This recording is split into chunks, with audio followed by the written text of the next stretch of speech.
Good day, senior high school students of Systems Plus College Foundation. I am glad and honored to be with you all. For this lecture, our topic is all about career guidance, a self-awareness approach towards becoming the best version of your future.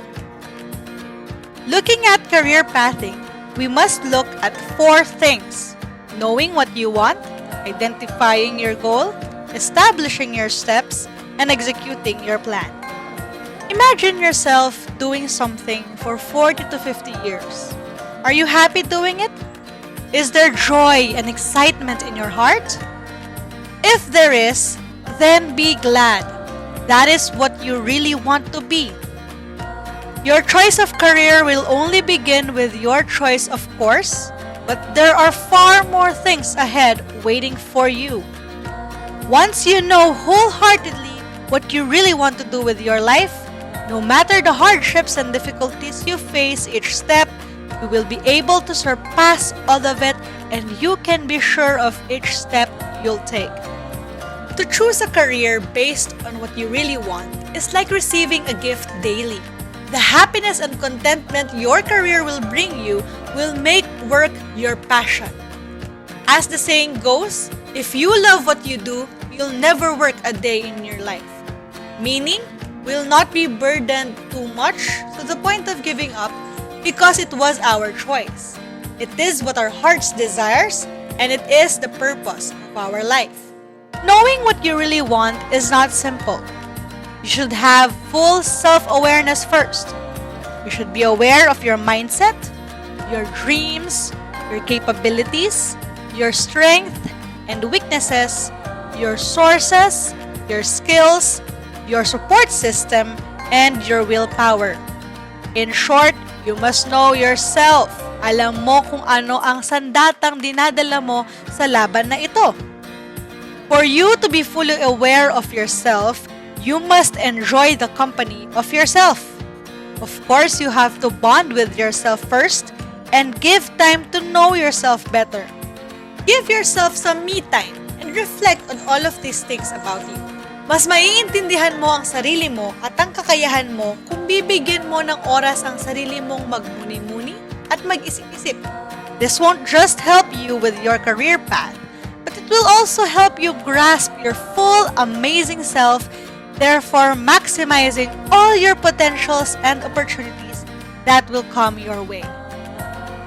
It is important to know your target destination, to know which path you will take, and the things you need to prepare for your journey. Hindi pwedeng basta lang kung saan dadalhin ng pagkakataon dahil mas mabilis tayong mawala or maligaw pag wala tayong malinaw na pupuntahan. Mas madali ang burnout at mas mabilis mawalan ng gana at mahihirapan tayong humanap ng contentment sa buhay kapag di malinaw ang goals natin in life. Also, kapag hindi malinaw ang goals natin, we won't know what to prepare for. We won't know ano ba talaga ang mga kailangan natin i-equip sa ating sarili, o kaya naman ay kung ano ang mga tatahakin natin along the way.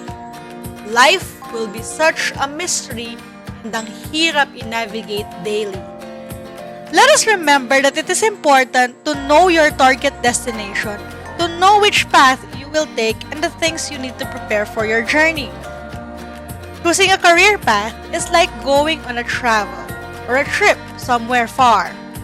You have your dream destination in mind, so you'll be needing to prepare cash, food, personal items, and the like for you to fully enjoy your trip going to the destination. Right now, you are in the planning and preparing stage of your journey. You need to pack up every possible knowledge, wisdom, options, and plans to equip yourself towards riding the car and going in for the ride. In planning for a trip, you have to identify every road you will take on, anticipating pit stops you'll make, and being prepared for the best and worst outcome of each path. Just like this, you need to establish your steps towards your goal for you to have a specific idea on at least a view of what you need to do every step you become closer to your goal. If your goal, for example, is to become a doctor, then your steps after senior high school should be to enroll at a certain pre-med course. Afterwards, would you take the board exam for your bachelor's degree, or you take up NMAT and start medical school right away? Then you have your internship after graduation, and then the board exam for physicians, and the residency, and then the fellowship, and then you specialize in your chosen field. Those are examples of specific steps you will be needing to set yourself, not just for you to be prepared, but to also monitor your growth and development in the process. Now, you've set your mind on what you want, you know your goal, and you've established your steps. The next thing you need to do is take action. Do it! Do your plans, make the steps, and start with one simple action. No matter how much you dream and how much you plan, and how bad you really want to achieve your dream career, it won't happen unless you will take action. Plans are useless if we let them just be that, plans. They require action. They require motivation and execution. So, if you aim to be a doctor or any profession for that matter, go and find the best schools suited for you and your course of choice. Go and look for a course that will best suit your goals and yourself. If you are still unsure of this process, let me take you through it backwards. See yourself at the age of 65 and you're ready to retire. What kind of job are you doing to retire from? For example, you see yourself retiring as an entrepreneur. Move backwards. To be an entrepreneur, you must have your own business or managing an enterprise. To be able to reach that, you must be specializing about the field, meaning you took up a master's degree in business administration. To be able to attain this degree, you should have taken up bachelor's degree in business or entrepreneurship. And that is how you start your life after your graduation in senior high school.